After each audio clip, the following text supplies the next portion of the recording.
बोलिए सत्यनारायण भगवान की जय। दोस्तों, मनुष्य की हर इच्छा की पूर्ति और कलयुग में मोक्ष की प्राप्ति का आज मैं आप सभी को एक सरल उपाय बताने वाली हूँ। इसलिए सत्यनारायण भगवान की कथा को ध्यान पूर्वक सुनना और कथा अच्छी लगे तो लाइक और सब्सक्राइब करना।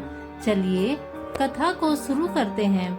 बहुत समय पहले की बात है। सर्वशास्त्र के ज्ञाता श्री सूत जी से हजारों की संख्या में ऋषि मुनिगण मिलने पहुँचे। वहां पहुंचकर सभी मुनियों ने सूत जी को नमन किया और पूछा, हे परमपिता परमात्मा, कलयुग के समय में ईश्वर की भक्ति के लिए मनुष्य को क्या करना होगा? कलयुग में उन्हें मोक्ष की प्राप्ति कैसे होगी? हे प्रभु, कृपया आप हमें किसी ऐसे तप के बारे में बताइए जिसे करने से मन की मुराद पूरी होने के साथ साथ पुण्य की प्राप्ति भी हो जाए। ऋषियों की बात सुनने के बाद सूत जी बोले, हे मुनिगण, आप सभी ने मनुष्य के हित के बारे में एक अच्छा सवाल किया है।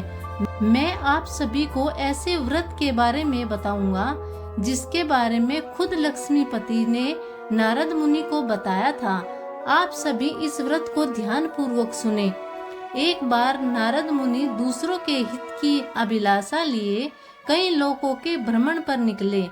इस भ्रमण के दौरान घूमते घूमते एक दिन वह मृत्यु लोक यानी धरती पर पहुँचे।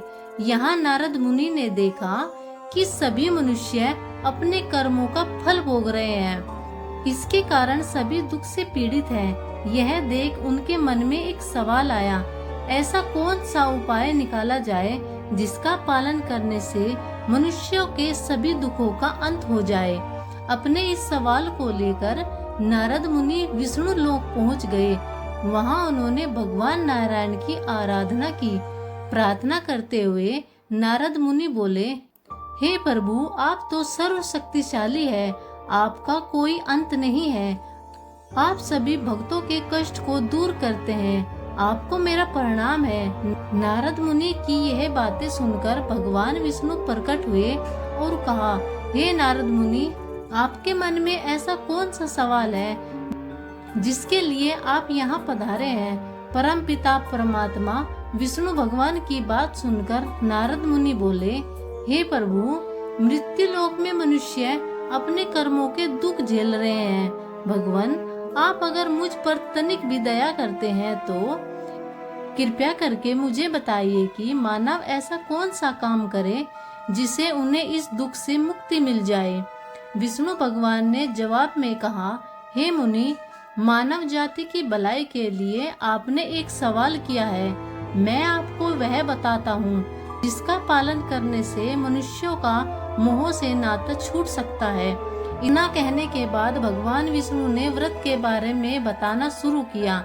उन्होंने कहा, स्वर्ग और मृत्यु दोनों लोकों में एक ऐसा व्रत है जिसे करने से पुण्य की प्राप्ति हो सकती है।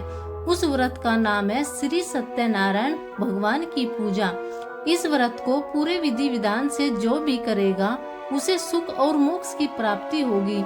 विष्णु भगवान से इस व्रत के बारे में सुनते ही नारद मुनि ने फिर पूछा, हे ईश्वर, इस व्रत को करने से कौन सा फल मिलेगा और उसे करने की विधि क्या है? इस व्रत को सबसे पहले किसके द्वारा किया गया था और इस व्रत को किस दिन करना शुभ होगा? प्रभु, आप इन सभी सवालों का जवाब दें। नारद के सवालों का जवाब देते हुए भगवान विष्णु कहते हैं, दुखों को दूर करने वाले इस व्रत को करना बहुत ही आसान है। इसको करने के लिए मनुष्य को पूरी भक्ति से शाम के समय ब्राह्मणों के साथ ही सत्यनारायण भगवान की पूजा करनी होगी। इसके लिए सबसे पहले भोग तैयार होगा। भोग के लिए दूध, केला, घी और गेहूं के आटे को 1/4 भाग में लेना होगा। गेहूं नहीं है तो उसकी जगह साठी के आटे का भी उपयोग कर सकते हैं। फिर शक्कर और गुड़ सहित सभी खाने योग्य पदार्थों को मिलाकर भगवान का भोग लगाया जाता है। व्रत करने वाले को भजन कीर्तन का आयोजन करना होगा। भक्ति में लीन होकर भगवान सत्यनारायण की अर्चना करनी होगी। इसके बाद व्रत करने वालों को ब्राह्मणों और सभी परिजनों को भोजन कराना चाहिए। इसके बाद व्रत रखने वाला खुद भोजन करेगा।